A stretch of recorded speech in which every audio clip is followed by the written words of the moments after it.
Hello and welcome to my channel. My name is Sophie, for those of you that are new, and for those of you that have caught my videos previously, welcome back. So my channel is all about hair care, hair wellness and hair growth. So if you do like what you see in today's video, please do be sure to like, comment and subscribe to my channel, but also please do hit that notification button.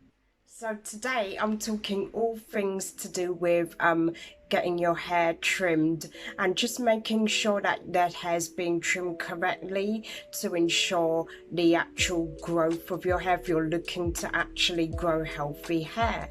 So in my previous videos, I have discussed a lot of things about fairy knots and breakage and things like that.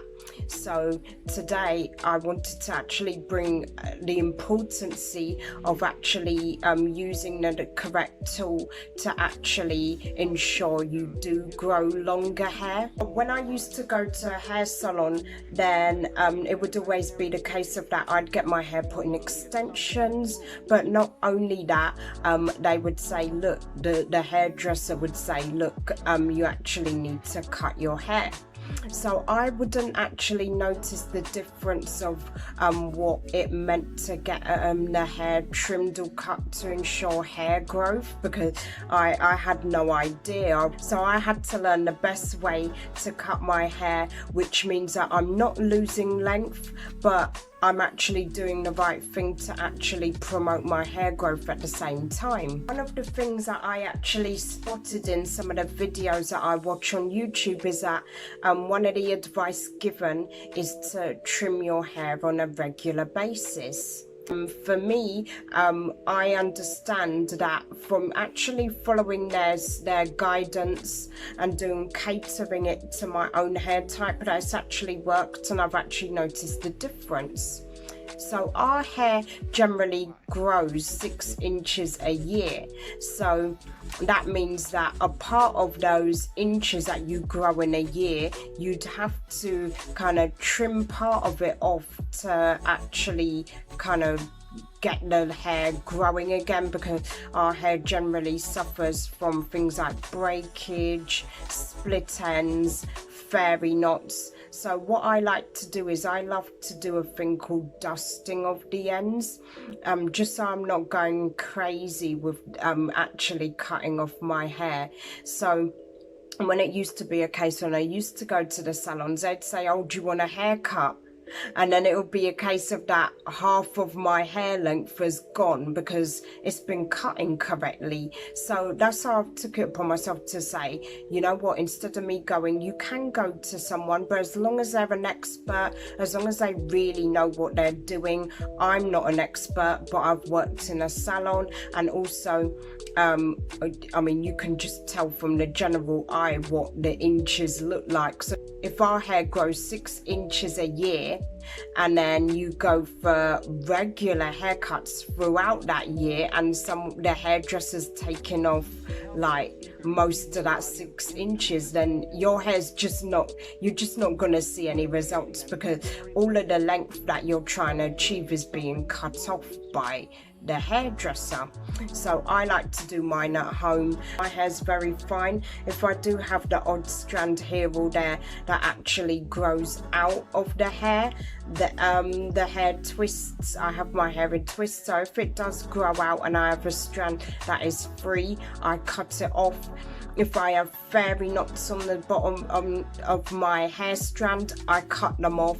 So I just generally assess my hair as I wash my hair every week. So if one strand is growing and longer than the other, then I have to cut it to match the length of the rest of the hair, because what will happen is it will just get tangled into my other hair strands, and then that's going to lead to fairy knots, and it'll just lead to problems. So that's what I like to do. So when it comes to scissors, when I used to go to some of the hairdressers, they wouldn't actually always use professional scissors to cut my hair, and that wasn't good either. They'd use a comb with a razor in it, or they'd use a flat razor blade, or they would use actual just like kitchen scissors or scissors that you use in the household in general, and that was something that is very damaging for the hair. It's so important that you get the correct salon scissors. So the scissors that I use is this pair right here, and you can just tell by the look of it, it doesn't look like the scissors that you'd use to actually use in the home if you're cutting sellotape or anything like that. These are professional salon, they're not costly, but they're professional. They're scissors that's used for hair. This pair is called Sharpie England, and this one I got this from eBay, and literally the delivery took less than a week, so it was perfect. And I showed these scissors in another one of my videos, probably was actually causing myself more harm than good with my hair results because I was using the wrong tools. And then in general, I was just putting it off and I was just getting lazy. I had my salon scissors in my shopping cart and I was just like, oh, I can't be bothered to buy it. I've got scissors at home. But those scissors cause breakage. They cause absolute damage. So it's not good to do that. And I know we're in lockdown at the moment, so the worst thing is to use those blunt kind of scissors because they're just gonna damage the ends. It's going to end up causing breakage or split ends. And then when you could get split ends, what it does is if you don't cut it off in time with the correct tools, then it just travels up the hair shaft and it just causes further damage. So then that means you have to cut your hair again. So how I do my hair trimming, as I said, I literally dust the ends, and in dusting I mean I literally just take like a small section of hair, like as you can see I've got a little strand here, and then all I do is literally just snip the ends like so. So I don't take much off because I want the length. But if there's a problem where I have where I can see split ends, yeah, I have to cut it off. Everyone's hair is different, so I'd say trim it to what you can see. But if you have considerable noticeable damage, then definitely do trim off where the damage is, where you can see. If you do a blowout, I always say do a hair trim dry. And then if you can't do it from home and you can't assess it from home, then definitely see someone, a natural hair expert who really does know.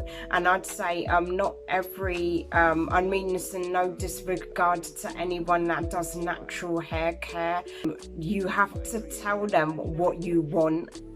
If you say to them, you know what, please give me a trim, I'd say please definitely be sure to actually say to them, I want no less than an inch off or something. And then I'd say I don't know, just be really specific to them in general, because then you don't want them to get scissor happy and cut off more than what they should, because that can be very traumatic. It's happened to me in the past where I remember my hair was like kind of up to here, but I was wearing extensions, so it kind of didn't matter actually, but it did. So my hair was kind of up to here. My hairdresser, when she was washing my hair, she was actually foaming my hair. So what was happening was, because there was too much friction, my hair matted so badly. And then what happened is, because I think she put too much shampoo in as well, we were trying to like literally unclump my hair. So everything that was ended up being combed out, there was literally damaged hair at the ends. So it ended up going from this length to actually, I can't even remember, it ended up being round to here and it was just so traumatic. So I'd say really go for someone who knows what they're doing. You don't want them to cut your length unnecessarily, but you do want to make sure that there's no split ends or any kind of breakage to the hair. So like I say, I cut my hair, or I dust my ends just while it's dry. It's better not to do it wet, because you can tell by stretching your hair and stuff like that. It's easier to assess it that way. So then you kind of get more leverage when you are doing your haircut. It's so much easier doing it on dry hair, and that's the best method to use. And once you do the trim, then I'd say take those necessary steps to make sure that it's not going back to that kind of damage phase. But I really do think those scissors help massively. And what I'm going to do is I'm going to put a link in my description, and that will have the link to the actual scissors if you do so want to purchase them. Yeah, that is something that is a big fundamental thing in hair growth, and I didn't actually realize the importance of it until I had a minor setback. And that's something that I should have listened to in the actual journey at the beginning. But now that I've been doing that, I've really noticed the difference. And some people actually say, from what I've seen, that they've gone from, like, they've hit a plateau in their hair growth and they could never explain it. And the reason why is because they weren't doing regular trims. So I think it's so important to put that measure in place. And then once you put that measure in place, then you just notice that your hair starts growing. So my hair, I have noticed that it's getting longer, and that's something that I will properly share. But it does, again, things take time. I don't believe, I said this in my last video, I really don't believe hair grows 10 inches overnight. It takes a routine, a good routine, and it takes patience. So that's something that is I will share results in due time. My hair is, I'm just sticking to a weekly routine, and yes, really going well, and I am noticing a difference. So that is it. That's something that I like to implement into my hair care routine. That's a vital stage, as well as all the other stages in the hair care. And yeah, so I hope you liked this video today. And if you do, please do tune into my next video. Take care for now. Bye bye.